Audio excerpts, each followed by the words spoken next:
and I didn't even realize how, like, toxic. Hello, lovelies, and welcome back to my channel. I am Ash, and this is the spot where we talk about all things books. Today, we are talking about a book I was very excited to read, like, highly anticipated to read. Deepened by Ali Hazelwood, and I'm sure you can tell by the expression on my face that this was not a favorite of mine. I love Ali Hazelwood's books.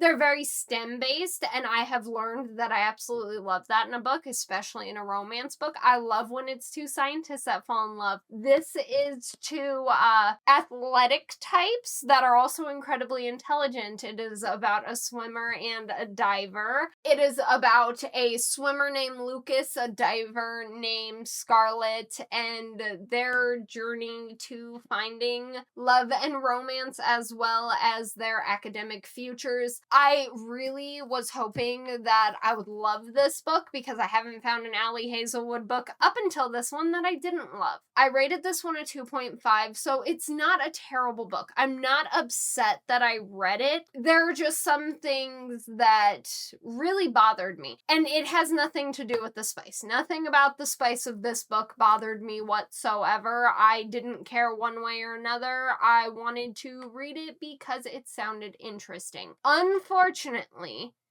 the part that bothered me was that the ex-girlfriend of Lucas seemed like more of a main character than Scarlett did, which was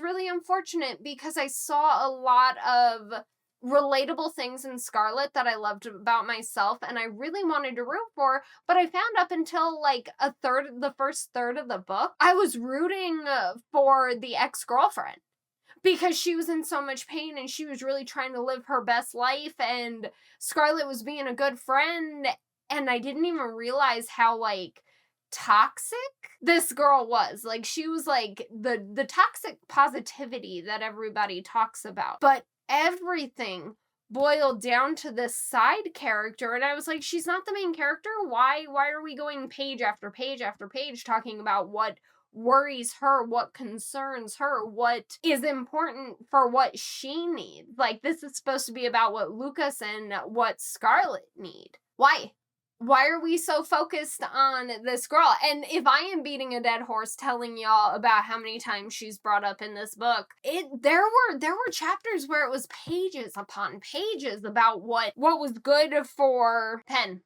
Her name is Penn. Oh, the book shows just how good of a friend Scarlett is, and then at the end, she really should not have been as good of a friend to this girl as she was, and even in the end, she is still a better friend than I could have been. I could not have, like, been the bigger person like Scarlett could. And personally, I feel like Lucas didn't defend her as much as he should have. I feel like she should have been defended more. I feel like she was kind of just scattered to the wolves, and I don't think that was fair. Like, she is an amazing diver. She had an accident that prevented her from doing a specific dive move, and this book is partly about her trying to overcome the fear.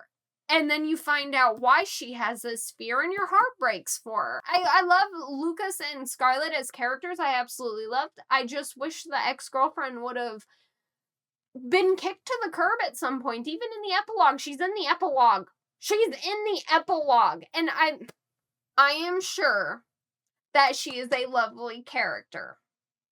A lovely person. I'm sure she deserves nothing but happiness in her life. But the worst part is all of this was her idea.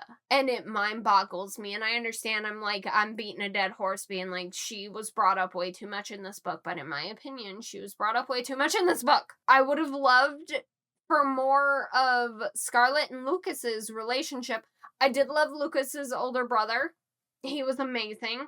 He was fantastic. He was utter perfection, which I've seen a lot of people saying. But I could not get past the fact that A side character seemed more important than our main character, and that broke my heart. That broke my heart. Which a 2.5-star rating is not terrible. I don't regret picking up the book. I am glad that I read it. I'm glad it's going to sit on my shelf. It does have a beautiful color, and I really love the purple and blue of the color. Those are just my grievances and my concerns. If you loved Deep End, all the more power to you. I'm very happy for you. I would love to chat with you about it in the comments. I would find that amazing. This one just was not for me, and that's okay. Not every book's going to be. I'm not going to be mad about it, and I'm not going to, like, demand this book be put on a pike like a decapitated person. It just wasn't my cup of tea, and that's okay. Not every book's going to be. I'm not going to love every book by every author every time. I just wanted more for this one.